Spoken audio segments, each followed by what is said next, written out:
അനുഗ്രഹിക്കപ്പെട്ട നല്ല സമയത്തിനായി ഞാൻ ദൈവത്തെ സ്തുതിക്കുന്നു, സ്തോത്രം ചെയ്യുന്നു. ദൈവവചനം ശ്രവിച്ചുകൊണ്ടിരിക്കുന്ന എല്ലാ ദൈവമക്കൾക്കും വീണ്ടും വരാമെന്ന് അരുളി ചെയ്തവനായ കർത്താവായ യേശു ക്രിസ്തുവിൻ്റെ ധന്യനാമത്തിൽ ഞാൻ എൻ്റെ സ്നേഹവന്ദനം അറിയിക്കുന്നു. ഇന്നത്തെ അല്പസമയത്തെ ചിന്തയ്ക്കായി 102 സങ്കീർത്തനം 7 വാക്യം നമുക്ക് വായിക്കാം. ഞാൻ ഉറക്കളിച്ചിരിക്കുന്നു, വീട്ടിൻ മുകളിൽ തനിച്ചിരിക്കുന്ന കുരുകിൽ പോലെ ആകുന്നു. അനുഗ്രഹിക്കപ്പെട്ട ഒരു വേദവാക്യമാണ് നാം കേട്ടത്.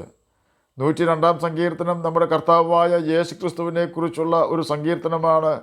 അവൻ വലിയ കഷ്ടത്തിൽ കൂടി കടന്നുപോയി എന്നും നമുക്ക് വേണ്ടി ശരീരം ഉഴവുചാലുകൾ പോലെ നീളത്തിൽ കീറി മുറിക്കപ്പെട്ടു എന്നും നമുക്കറിയാം.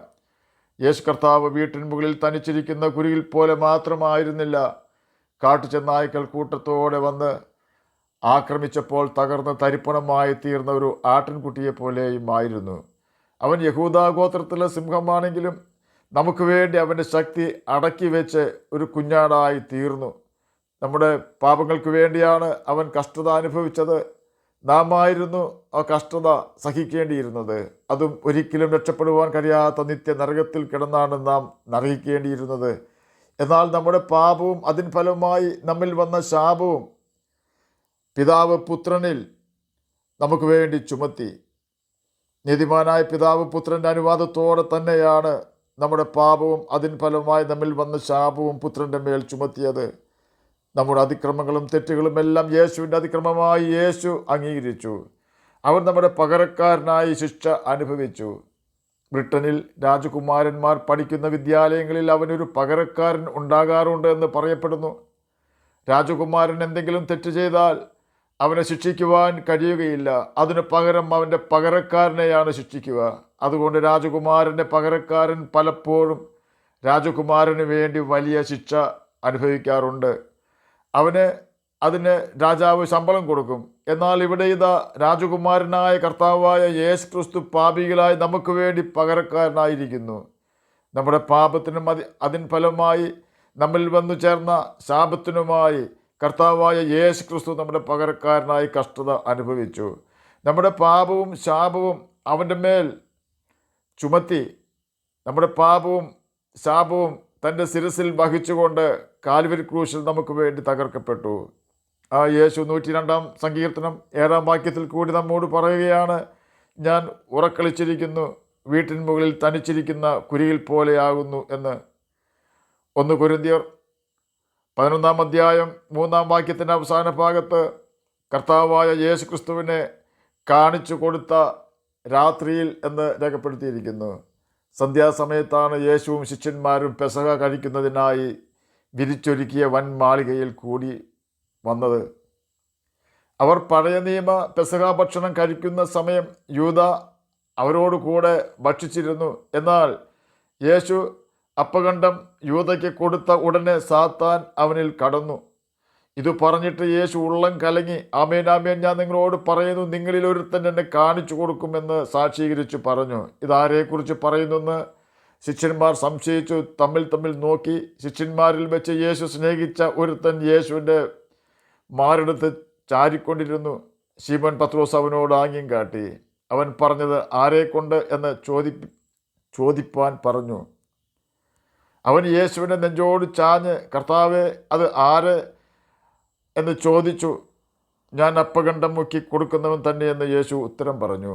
ഖണ്ഡം മുക്കി ശീമോൻ ഇസ്കരിയോത്താവിൻ്റെ മകനായ യൂദയ്ക്ക് കൊടുത്തു. ഖണ്ഡം വാങ്ങി ഉടനെ സാത്താൻ അവനിൽ കടന്നു. യേശു അവനോട്, നീ ചെയ്യുന്നത് വേഗത്തിൽ ചെയ്യുക എന്ന് പറഞ്ഞു.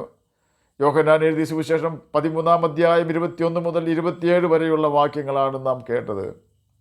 യോഹന്നാൻ എഴുതിയ സുവിശേഷം 13 അധ്യായം 30 വാക്യത്തിൽ ഖണ്ഡം വാങ്ങിയ ഉടനെ അവൻ എഴുന്നേറ്റ് പോയി, അപ്പോൾ രാത്രിയായിരുന്നു എന്ന് രേഖപ്പെടുത്തിയിരിക്കുന്നു. യേശുവിനെ കാണിച്ചു കൊടുക്കുന്നതിനായി ലഭിച്ച 30 വെള്ളിക്കാശ് പോക്കറ്റിൽ ഇട്ടുകൊണ്ടാണ് യൂദ പെസഹ കഴിപ്പാൻ വന്ന് കൂട്ടത്തിൽ ഇരുന്നത്. പാപം ചെയ്തുകൊണ്ട് പുതിയ നിയമ പെസഹയായ കർത്തൃമേശ നാം എടുക്കുമ്പോൾ യൂദായിൽ അപ്പകണ്ഡം വാങ്ങിയ ഉടനെ സാത്താൻ പ്രവേശിച്ചതുപോലെ നമ്മിലും പ്രവേശിക്കുവാൻ ഇടവരാതിരിക്കുന്നതിനാണ് തമ്മിൽ പാപങ്ങളെ ഏറ്റുപറഞ്ഞ് ഉപേക്ഷിച്ച് നിരപ്പ് പ്രാപിച്ചതിന് ശേഷം മാത്രം കർത്തൃമേശ എടുക്കാവൂ എന്ന് നമ്മെ ബുദ്ധി ഉപദേശിക്കുന്നത്. ഒരിക്കൽ സാത്താൻ നമ്മിൽ കടന്നാൽ യൂദായെപ്പോലെ നാമും കർത്താവിനെതിരെ പ്രവർത്തിക്കുവാൻ ഇടയായിത്തീരും. സഭയ്ക്കെതിരെ പ്രവർത്തിക്കുവാൻ ഇടയായിത്തീരും.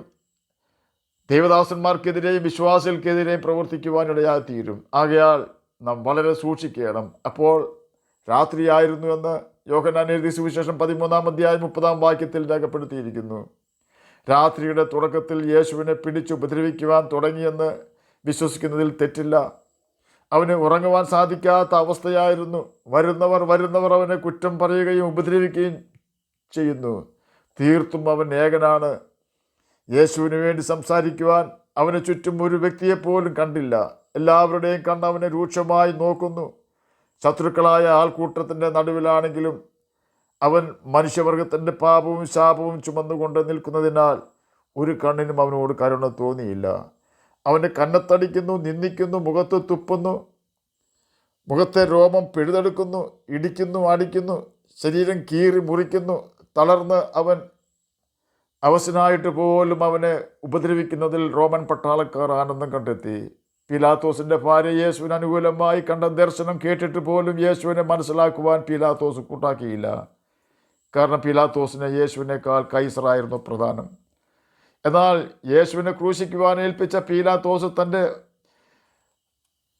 ഭരണ കസേരയിൽ വീണ്ടും ഇരുന്നുവോ എന്ന് സംശയിക്കേണ്ടിയിരിക്കുന്നു. ജീവിതകാലം മുഴുവൻ നീതിമാനായ യേശുവിനെ ക്രൂശിച്ച ആ കുറ്റബോധത്താൽ അവൻ കഷ്ടത്തിലായി എന്നാണ് പറയപ്പെടുന്നത്. യേശുവിനെ കാണിച്ചു കൊടുത്ത രാത്രിയിൽ അവൻ ഒരു കുരികിലിനെ പോലെ ആയിത്തീർന്നു. സാധാരണയായി ഒരു കുരികിൽ വീട്ടിൻ മുകളിൽ തനിച്ചിരിക്കുന്നത് തൻ്റെ ഇണ നഷ്ടപ്പെടുമ്പോൾ ആണ്. ചെറിയ പക്ഷിയാണെങ്കിലും തൻ്റെ കൂടെ താമസിക്കുന്ന തൻ്റെ ഇണ നഷ്ടപ്പെടുമ്പോൾ അത് ഒറ്റയ്ക്ക് വീട്ടിൻ മുകളിൽ തനിച്ചിരിക്കുകയും തൻ്റെ ഇണ നഷ്ടപ്പെട്ട ദുഃഖത്താൽ ചിലപ്പോഴെല്ലാം അതിൻ്റെ ഹൃദയവേദന ശബ്ദങ്ങളായി പുറത്തു വരികയും ചെയ്യും. കാര്യമായി മനുഷ്യർ വിലമതിക്കാത്ത കൊച്ചു കുരുവിയുടെ കാര്യമാണ് ഞാനിവിടെ പ്രസ്താവിച്ചത്. ചിലപ്പോഴെങ്കിലും മനുഷ്യരായ നാം നമ്മുടെ തുണകൾ ജീവിച്ചിരിക്കുമ്പോൾ അവരോട് കയ്പായിരിക്കാറുണ്ടോ? അവർ ഉള്ളപ്പോൾ നമുക്ക് അവരുടെ വില മനസ്സിലാവുകയില്ല. നമ്മുടെ തുണ നഷ്ടമാകുമ്പോൾ മാത്രമേ നമുക്കത് മനസ്സിലാവുകയുള്ളൂ. കേവലം ഒരു ഇണയ്ക്ക് വേണ്ടിയല്ല ദൈവം തക്കതായ തുണയെ നമുക്ക് തന്നത്. നമ്മെ സഹായിക്കുവാനും നാം ഏകരായി ഇരുന്ന് ദുഃഖിക്കാതിരിക്കുവാനും ഒരുമിച്ച് ജീവിച്ച് ഒരുമിച്ച് ദൈവത്തിൽ സന്തോഷിച്ച് ഒരുമിച്ച് ദൈവത്തെ മഹത്വപ്പെടുത്തുന്നതിന് വേണ്ടിയാണ് ദൈവം നമുക്ക് തക്കതായ തുണയെ തന്നിട്ടുള്ളത്. നമ്മുടെ തുണയോട് വാശിയിലും വൈരാഗ്യത്തിലുമാണ് നാമെങ്കിൽ സാത്താന് വളരെ സന്തോഷമായിരിക്കും. കാരണം തൻ്റെ തുണയോട് വൈരാഗ്യത്തിലിരിക്കുന്ന വ്യക്തികൾക്ക് ദൈവവുമായി സന്തോഷിക്കുവാൻ കഴിയുകയില്ല എന്ന് സാത്താൻ അറിയാം. സാത്താൻ എപ്പോഴും പറയുന്ന ഒരു വാക്കാണ് പിണക്കി അകറ്റും ഞാൻ അവനെയും അവളെയും എന്ന്. എന്നാൽ യേശു കർത്താവ് തനിച്ചിരിക്കുന്ന കുരികിലിനെ പോലെ ആയി തീർന്നിരിക്കുന്നത് തൻ്റെ മണവാട്ടി സഭയ്ക്ക് വേണ്ടിയാണ്. ആ മണവാട്ടി സഭയെ സാത്താനിൽ നിന്നും രക്ഷിക്കേണ്ടതിന് വേണ്ടിയാണ് അവൻ ശത്രുക്കളുടെ മധ്യേ ഉറക്കളിച്ചിരിക്കുന്നതും ദേഹോപദ്രവം ഏൽക്കുന്നതും പീഡിപ്പിക്കപ്പെടുന്നതും സകല നിന്ദയും കഷ്ടതയും അനുഭവിക്കുന്നതും. യേശുവിൻ്റെ മണവാട്ടി സഭയിലെ അംഗങ്ങളായി നമ്മെ ചേർക്കുവാനായി അവൻ കാൽവരി ക്രൂശിൽ നമുക്ക് വേണ്ടി അനുഭവിച്ച കഷ്ടതയും അവൻ അനുഭവിച്ച വേദനയും പറഞ്ഞറിയിക്കുവാൻ ആർക്കും സാധിക്കുകയില്ല. ആകയാൽ എന്നെ കേൾക്കുന്ന പ്രിയ ദൈവമകനെ, ദൈവമകളെ, നാം ഒറ്റയ്ക്കല്ല. പെറ്റ തള്ളയേക്കാൾ നമ്മെ സ്നേഹിക്കുന്നവനായ ഒരു നാഥൻ നമുക്കുണ്ട്. ധൈര്യത്തോടെ യേശുവിൻ്റെ മുഖത്തേക്ക് നോക്കി മുന്നോട്ട് പോയിക്കൊള്ളുക. വാഗ്ദത്ത കനാനിലേക്കുള്ള യാത്രാമധ്യേ ഇസ്രായേൽ മക്കൾ നേരിട്ടതുപോലെ ചെറിയ പ്രശ്നങ്ങൾ ഒരു പക്ഷേ നാം നേരിട്ടു എന്ന് വന്നേക്കാം. എന്നാൽ അത് നമ്മുടെ അവസാനമല്ല. നമ്മുടെ ഓട്ടം നിത്യതയ്ക്ക് വേണ്ടിയാണ് നാം ഓർക്കണം. ആ ഓട്ടത്തിനിടയിൽ വന്നുകൂടുന്ന ചില പ്രതിസന്ധികൾ നമ്മെ പണിയുവാനാണ്, നശിപ്പിക്കുവാനല്ല. നമ്മുടെ വീണ്ടെടുപ്പുകാരൻ പിതാവിൻ്റെ വലത്തുഭാഗത്ത് നമുക്ക് വേണ്ടി മധ്യസ്ഥത അണയ്ക്കുന്നുണ്ട്. ആകയാൽ ഹൃദയത്തിൽ വ്യസനവും സകല ഭാരവും മുറുകെ പറ്റുന്ന പാപവും ഉപേക്ഷിച്ചുകൊണ്ട് നമുക്ക് വേണ്ടി ഉറക്കളിച്ചിരിക്കുന്ന, നമ്മെ കരുതുന്ന, നമ്മെ സാത്താനിൽ നിന്നും രക്ഷിച്ച് ദൈവമക്കളാക്കി തീർത്ത നമ്മുടെ വീണ്ടെടുപ്പുകാരനായ കർത്താവായ യേശു ക്രിസ്തുവിൻ്റെ മുഖത്തേക്ക് നോക്കി അവൻ്റെ കൽപ്പനകൾ അനുസരിച്ചുകൊണ്ട് ദൈവസ്നേഹത്തിൽ വസിക്കുകയും നിത്യജീവനാവകാശികളായി തീരുകയും ചെയ്യാം. അതിന് കർത്താവ് നമ്മെ സഹായിക്കട്ടെ എന്ന് പ്രാർത്ഥിച്ചുകൊണ്ട് ഞാൻ എൻ്റെ വാക്കുകളിൽ നിന്ന് വിരമിക്കുന്നു. നമുക്ക് പ്രാർത്ഥിക്കാം. ഞങ്ങളെ സ്നേഹിക്കുന്ന സ്വർഗീയ പിതാവേ, നല്ല വചനത്തിനായി അങ്ങയെ സ്തുതിക്കുന്നു, സ്തോത്രം ചെയ്യുന്നു. എന്നെ കേൾക്കുന്ന ഏതെങ്കിലും പ്രിയപ്പെട്ടവർ അങ്ങയെ തിരിച്ചറിയാതിരിക്കുന്നുവെങ്കിൽ അങ്ങ് തിരിച്ചറിയുവാൻ തക്ക ഹൃദയം അങ്ങ് അവർക്ക് കൊടുക്കണമേ. അങ്ങയുടെ കൽപ്പനകൾ പ്രമാണിച്ചുകൊണ്ട് ജ്യോതിഷികളെ പോലെ ഈ ഭൂമിയിൽ തിളങ്ങുവാനും നിത്യജീവൻ അവകാശികളായി തീരുവാനും അടിയനെ കേൾക്കുന്ന അങ്ങയുടെ കുഞ്ഞുങ്ങളെ സഹായിക്കണമെന്ന് പ്രാർത്ഥിക്കുന്നു.